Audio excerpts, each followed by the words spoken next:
Episode 22, Created Human. This episode is a masterclass in building tension, centering the prime conflict around Ed's desire to create a Philosopher's Stone and the big mistake he'll be making if he really does it. And every scene is used to plant this fear in the audience. Les says something that makes the audience aware of the fact that the homunculi are running things behind the scenes here, cut to Ed making the proper preparations and unknowingly playing right into her hands. Ed checks up on the room above the array, but when he leaves, the show reveals the live prisoners being used as materials for the transmutation. It makes for this uncomfortable investment in the situation that lasts pretty much throughout the entire thing. Even if you don't realize it, you want to warn Ed about the danger and the magnitude of the decision he's about to make. You don't want him to compromise his morals and unintentionally send these people to their horrible deaths, and you want for him to truly understand the danger of this predicament he's found himself in. And that's actually what happens, though it doesn't exactly turn out to be the relieving wrap-up to this whole ordeal that you would expect. Ed is eventually forced to come to this realization, and he isn't just allowed to be oblivious throughout the entire episode, but now the episode becomes a test of how far he's willing to go despite being made aware of the terrible consequences. Look how this episode just methodically raises the stakes and so effectively limits Ed to just one option here. He really feels trapped, like every possible means of getting out of this is cut off from him one by one. Due to his fight with the Slicer brothers, his automail gives out so he can't even fight properly. The exit is blocked off by gluttony, making it impossible for the prisoners to escape, and worst of all, Al is practically being held at gunpoint right now. Now, while at a first glance it looks like Ed is being forced into this, the show makes sure you don't get it twisted. There is a part of Ed that wants to perform the transmutation, even now. In fact, you could probably interpret this scene as Ed trying to convince himself that this is justifiable. Like, of course he objects to it at first, but as soon as Les brings up the law of equivalent exchange and puts it into words he can understand, he just becomes so much more passive and willing to hear them out. You could probably use this to tell him fucking anything and he'd buy it. They really screw with his psychology here, fucking spitting in his face and telling him they had his whole life planned out for him, then they start going off on this speech about what it means to be an adult and how life is about taking from others in order to achieve your goals. You can see them planting these dangerous ideas and concepts into his mind and feeding into his desire to get his brother's body back. This is what he's been after this whole time, and being an adult means putting aside everything to do what you set out to do, so killing a bunch of people really doesn't fucking matter when you get down to it. It's this idea of ignoring an inconvenient truth. I mean, even before this point, there's only one scene where he actually thinks about just how shady this whole process is, and it's the closest he comes to backing out. What makes this scene interesting to me, though, is when he starts thinking about his brother, and even though he uses Al's situation as an example to disagree with the way Tucker and Slicer view the sacrificed lives to create the stone, he also lets the regret about what he did to him cloud his judgment. He went from objecting slightly to beefing up the array anyway, even though there were still clearly some doubts in his mind. The instinctive way he tries rationalizing and determining value in something is ironically what fuels him the most to go through with this, and it really shows when he finally makes his decision. He comes so close to taking the bait, and the scene cuts between his hand approaching the ground and the different reactions of all the people watching. It's not like I was on the edge of my seat exactly while watching this, but I also couldn't bring myself to look away during this part of the episode, and that's because the scene is a perfect example of competent tension building. It sells how monumental the decision he's making here will be by first showing the terrified expressions of all the prisoners, Ed's trembling hands, and the calm gaze from Scar waiting to see what choice he'll make. The audience never really gets a break during this episode. You just have a knife to your gut the entire time, and maybe you won't notice it during the episode itself, but by the time it's finished, you'll have a giant fucking hole in your stomach because I stabbed you and stole $500 from your wallet.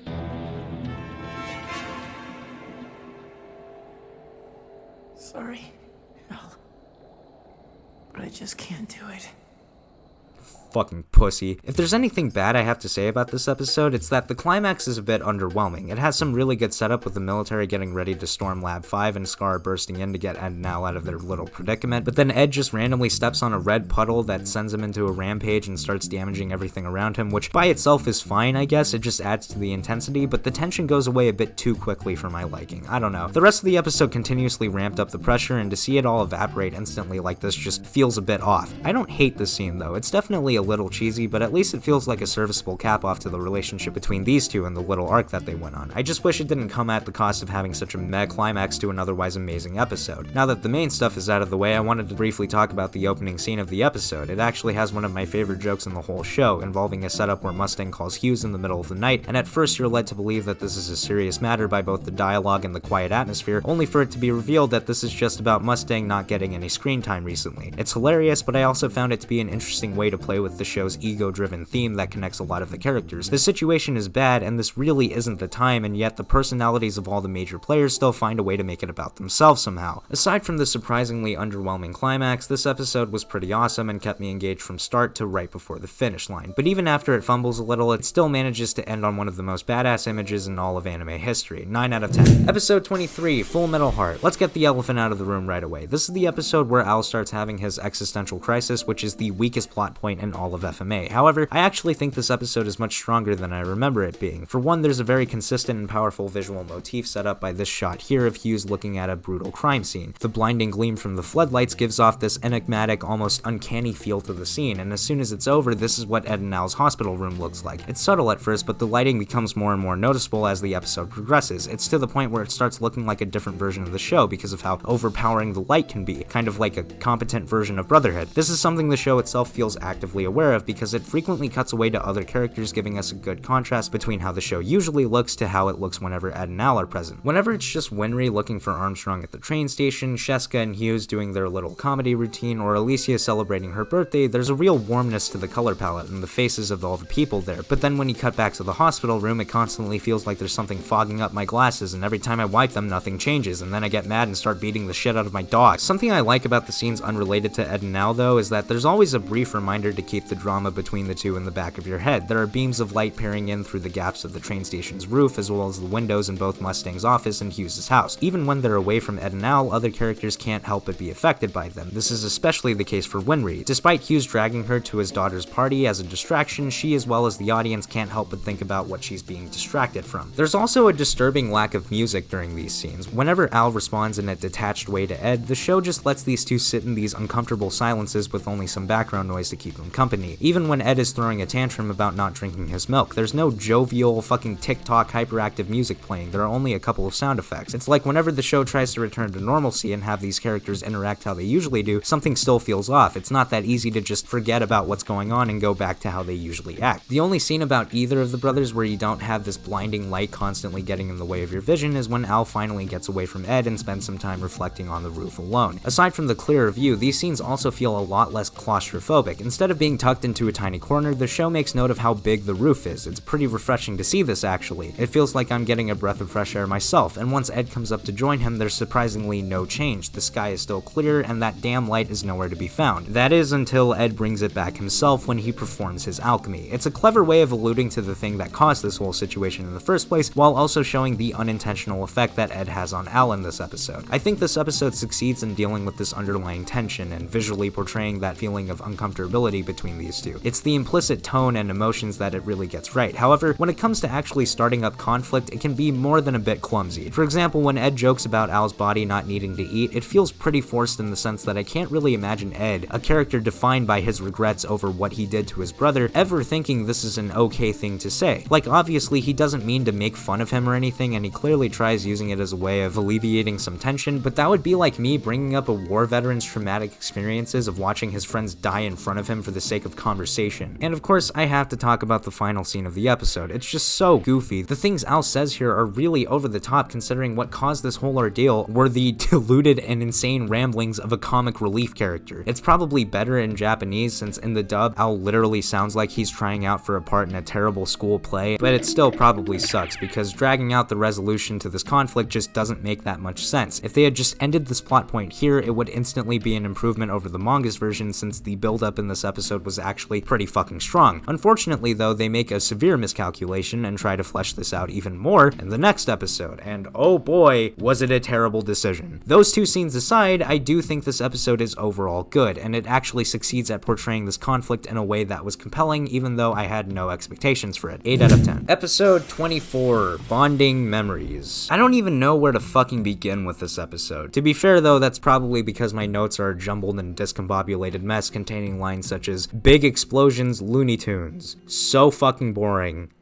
and my name Rick. If you couldn't tell by now, this episode is pretty bad, but it does have some good points. For one, I like the fact that the show actually forces Ed to ask Al some uncomfortable questions himself, instead of just giving him an easy out and letting Winry do it for him. Another interesting thing about it is Scar and Al wanting to bang each other. What the fuck? Why did I write this in my notes? This episode forces Al and Scar to work together, which on a surface level develops their relationship, and that's good for later. And those are the only two positive things I have to say about this episode. More than anything, the main problem with this episode is just how dull it is. I can barely sit through it at all without my attention wavering constantly. I don't even feel like there's a clear focus here. Any emotional hook they were trying to use is constantly interrupted by this terrible subplot about these assholes. I guess we can just start by making fun of these two troglodytes and their dumb fuck mom who turned out to be blind or some shit. Their story is one of the dumbest things I've ever seen, so let's just dissect this piece by piece and establish a little sequence of events here, okay? The flashback starts off with their mom praying, and these little shits, Rick and...